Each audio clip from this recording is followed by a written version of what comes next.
Hi, I'm Mattioli, and we're reading Boston Accent. Boston Accent is available on Amazon.com, and it contains mature subject matter. Let's pick up where we left off.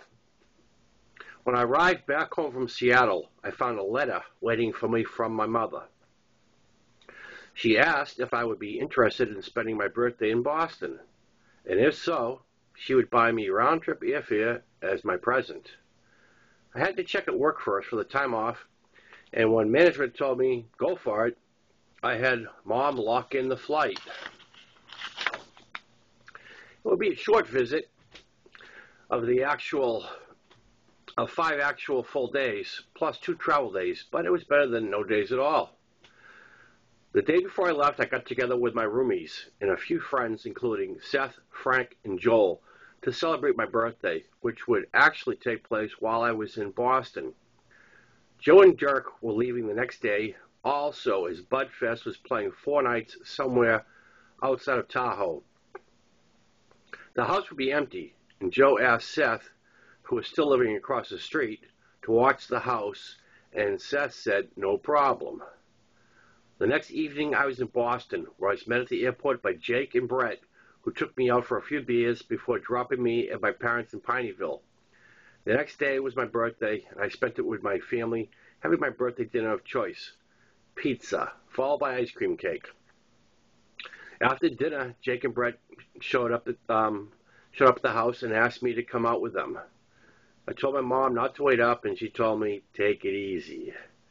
We pull up at Brett's, and I noticed there were several cars out front. I asked what's going on, and Jake and Brett played dumb. As I walked down into the cellar where Brett keeps his drums and a pool table, I am met by a rousing surprise and happy birthday. I see a lot of faces I've not seen in a while, and it was a nice surprise. About an hour after I arrive, I look up to see Diana walking across the room smiling at me. I had not expected this. It was very emotional for the both of us.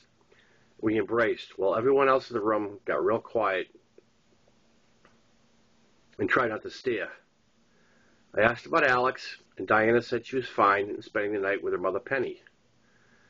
After a couple of hours of drinking, Diana became frisky and began standing very close to me.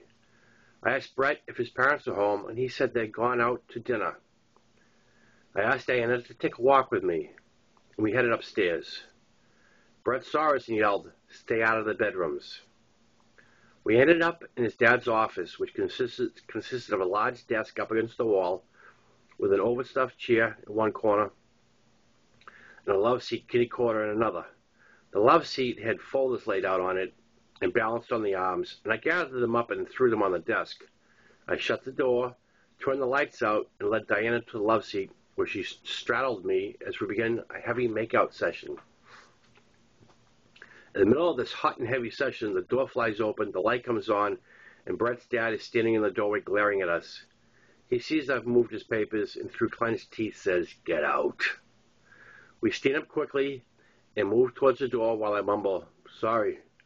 Brett's dad is a big man, outweighing me easily by 100 pounds, and I thought for sure he was going to hit me. Instead, he gathers up the folders and doesn't even look at us as we head back to the cellar.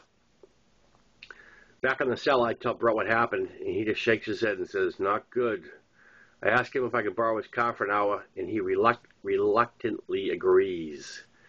Diana and I leave the house through the bulkhead to avoid running into Brett's dad. We're careful to be quiet as we climb into Brett's car, and I avoid turning on the headlights until we are out of the driveway. I head for the bogs near my house, which is a short 5-minute ride. Once we get to the bogs and park, we realize we have to get out of the car, which is too small for us to stretch out. Luckily, it was a hot and humid August night as we lay down on the ground. We were completely naked except for our socks, making love outside under the stars.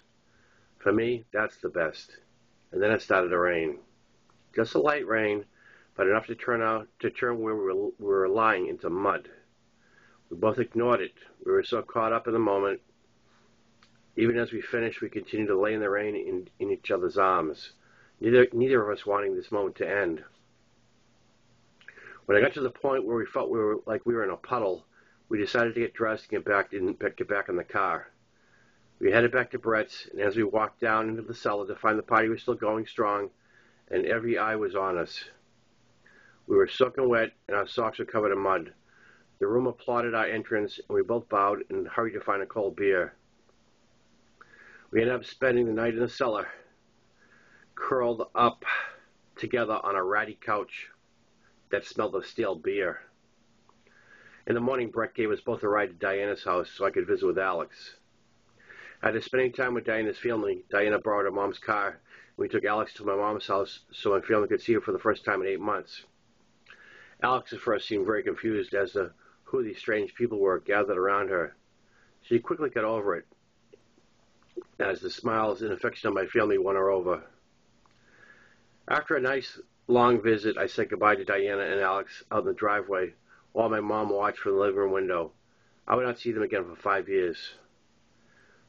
2 days after my birthday, I received a phone call at my parents' house from Joe. Joe and Dirk had been out of town with the band and had returned to find the house had been broken into.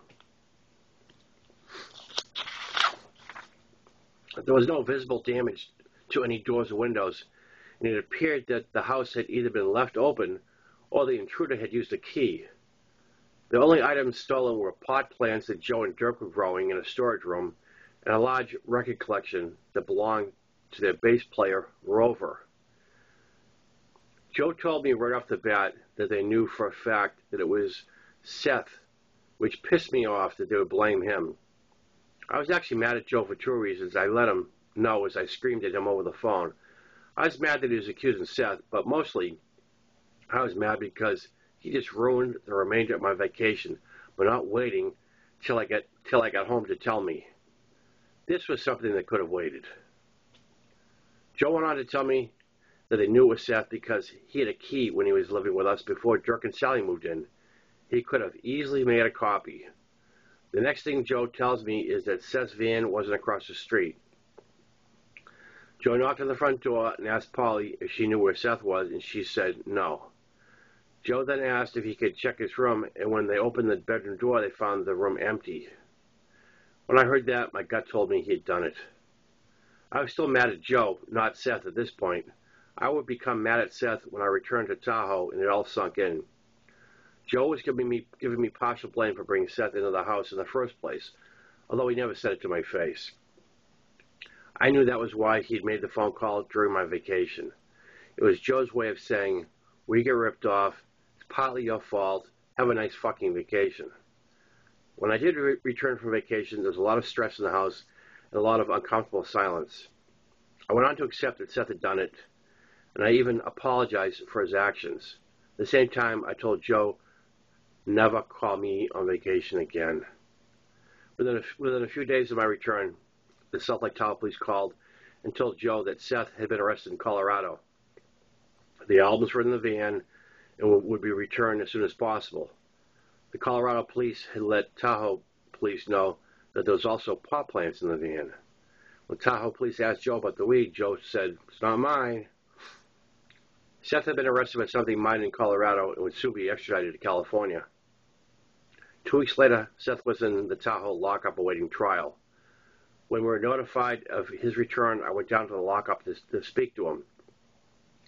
I had thought that Joe would want to give him a piece of his mind, but he only wanted to badmouth him. He didn't have the balls to confront him. When I arrived at the lockup, I was ushered into a room with several cubicles containing chairs facing a glass partition. Each cubicle had a phone, and the prisoners sat on the other side of the glass with the connecting phone.